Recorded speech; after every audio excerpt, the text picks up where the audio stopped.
What's up YouTube, it's LEGO King 71, and in today's video I'm going to be giving you guys an updated look at my massive army of LEGO Castle minifigures with 10 brand new factions, including the Royal Purple Knights, the Crusader Knights, the Crystal Knights, the Red and Blue Lion Knights, the Undead Skeleton Knights, the Wraith Knights, and multiple new Ranger factions. As a bonus, I'll also be showing you guys some of the updates and additions I made to a few of the LEGO Castle factions from my previous LEGO Castle army video. In case you missed it, in that video I showcased over 200 minifigures from more than 14 unique factions. So that means with the 150 brand new minifigures I'll be showing in this video, my LEGO Castle army has grown to over 350 soldiers in total. Let's start with the Royal Purple Knights. These are some of my favorite knights I've added to my collection. The purple uniforms in combination with the black armor and weapons make for an awesome looking, intimidating color scheme for this faction. Some of you may have noticed that the torso piece is from the Tax Collector minifigure that came with the Medieval Town Square LEGO set that came out earlier this year. I decided to replace the sand blue legs with black legs, which I think gives this minifigure a much cleaner look. In total, there are 20 knights in my collection from this faction, including 8 archers and 12 swordsmen. This army is led by an Elvis sorcerer equipped with a magic staff that has a purple eye, allowing them to see into the future. This gives the Royal Purple Knights a huge advantage against their enemies. The archers in this faction are my favorite with their broad-brimmed helmets and matching black bows and quivers. Another knight faction that has made a great addition to my collection is the Crusader Knights. These knights get their name from their white surcoats that remind me of what many knights wore during the Crusades. This faction I designed uses many of the parts from the Dragon Paladin from the Dungeons & Dragons collectible minifigure series. All the figures in this series came with an incredible amount of detail with all the leg and arm printing. Most of the customizing I've done for this figure is pretty obvious. You can see that I've removed the bulky armor from the minifigure, and I've also replaced the dragon heads with normal yellow minifigure heads topped with silver helmets.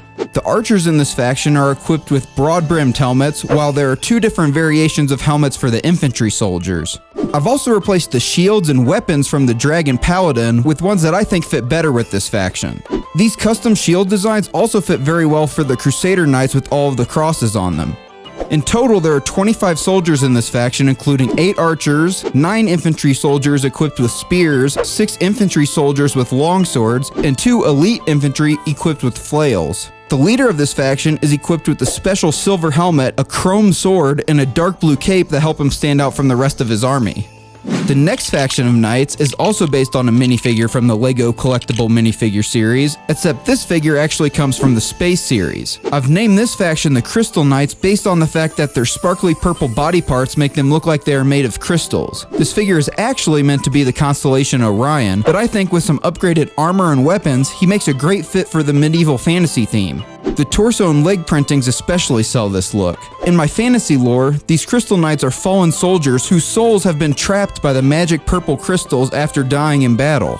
In total, there are 15 soldiers from this faction, including 3 archers, 3 light infantry equipped with crystal flails, and 3 heavy infantry with crystal clubs and extra shoulder armor.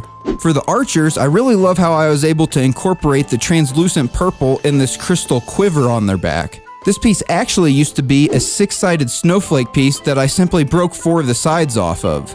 I'm also really proud of these crystal flails that I designed for the light infantry. There are 2 leaders of the Crystal Knights army, each with their own unique helmets, shields, and weapons, giving them some extra character. Overall, I think this faction looks really cool and is a creative and unique take on medieval fantasy. The next faction is a staple of medieval fantasy, the Undead Skeleton Army. This army is led by the Necromancer from the Dungeons & Dragons collectible minifigure series. I love the transparent red skeleton head he has to summon his undead army, and I also love the exposed ribs on his torso printing. The Skeleton Knights themselves are equipped with black armor and weapons. I really love the archer helmets I designed with the bone piece connected to the top of it. I think it gives the archers a lot more character. The Undead Skeleton Infantry are equipped with broad-brimmed helmets, short swords, and round shields. In total, there are 8 infantry and 6 archers in this faction. Going back to a human faction, the Blue and Red Lion Knights make for a great-looking castle army. Their classic yellow shields and silver armor pair really well with their blue and red accents. In total, there are 26 soldiers in this army, consisting of 16 infantry, 8 archers, a drummer boy, and a general. The Lion Knights are one of the most common knights that LEGO has released in recent years. They're actually an updated, modern take on the red and blue Lion Knights faction from the 1980s. I think that the printing detail that LEGO has added to the legs and torso look really great and bring this figure into the modern era. The infantry in this army are equipped with silver longswords and helmets. The Elite Knights also have this unique torso printing to distinguish them from the standard infantry knight. Moving on to some ranger factions, let's first take a look at the Midnight Rangers. These rangers are characterized by their navy blue hooded cloaks and special curved daggers. They are also equipped with longbows, making them very capable long-range assassins. The awesomely detailed torso and legs of the Rangers come from the Gith Warlock Dungeons & Dragons collectible minifigure. That's also where the curved daggers come from. The legs from this figure are also dual molded, which you'll notice is a trend with these Ranger minifigures I've designed.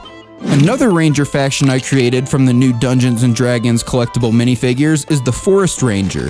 This figure uses parts from 3 of the collectible minifigures, taking the hood and cloak from the Halfling Druid figure, the torso from the Eagle Ranger figure, and the legs from the Elf Bard figure. In general, the series has a lot of great parts that can be swapped between the minifigures to create amazing looking custom figures. The Forest Ranger I've designed is a perfect example of this. My favorite features of this minifigure are the hood with the antlers and the leaf-shaped cloaks. Like the last Rangers, these Rangers are equipped with longbows and daggers, making them excellent assassins. The third Ranger faction I created for this video is the Dark Ranger. The Dark Rangers are characterized by their black hooded cloaks and red eyes that have been corrupted by the enchanted red jewels they wear around their necks. Again, these minifigures use awesomely detailed Dungeons & Dragons collectible minifigure torso and leg parts, this time from the Tasha the Witch Queen minifigure.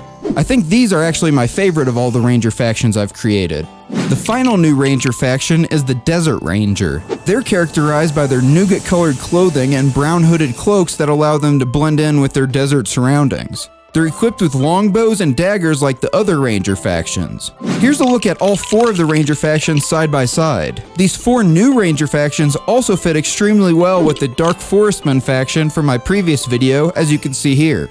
Moving back to a non-human faction, the Wraith Knights are another great addition to my Castle Fantasy army. The Wraith Knights use the torso and dress pieces from the Mind Flayer collectible minifigure and are a faction that I loosely based on the Nazgul from Lord of the Rings. I think these figures have really great looking silver armor printing on the arms and torso. The pink accents printed on the torso and arms also make it look like the light from their magic spells is reflecting off of their armor. They're all equipped with silver longswords and black cloaks. As you can see, there are 5 Wraiths in my collection. That's going to be the last of the new factions that I've added to my army, but don't leave yet because I still made some awesome upgrades and additions to a few of the other factions from my previous video. The first of these additions is the vampires for my Fright Knight faction. These new vampire knights come from the Dungeons & Dragons collectible minifigure series and pair extremely well with the Basil the Batlord vampire minifigure from series 25. Again, they have really great printing on the legs, arms, and torsos, and I think their hairpiece matches their vampire aesthetics perfectly. To customize these figures a bit, I simply gave them Fright Knight shields, and now they look like they belong amongst the other Fright Knights. With these new additions, there are now 14 soldiers in my Fright Knight army. The Wolf Pack is another faction that I've made significant updates and additions to. Besides adding more soldiers to this faction, I've also upgraded them with the new Wolfpack torso that came in the 2024 LEGO Medieval Town Square set. The upgraded Wolfpack soldiers now have these awesome looking dual molded legs, and you can also see that I've replaced their normal brown cloaks with these custom animal hide cloaks, which I think are more fitting for a faction named the Wolfpack. You can see that all the members of this faction are equipped with dark gray weapons and helmets. The archers in this faction have crossbows and daggers, while the infantry have short swords and shields. In total, there are now 25 members of this faction, including 14 infantry and 9 archers. 2 brothers lead the Wolfpack and are equipped with their own unique helmets and weapons to distinguish them from the other soldiers.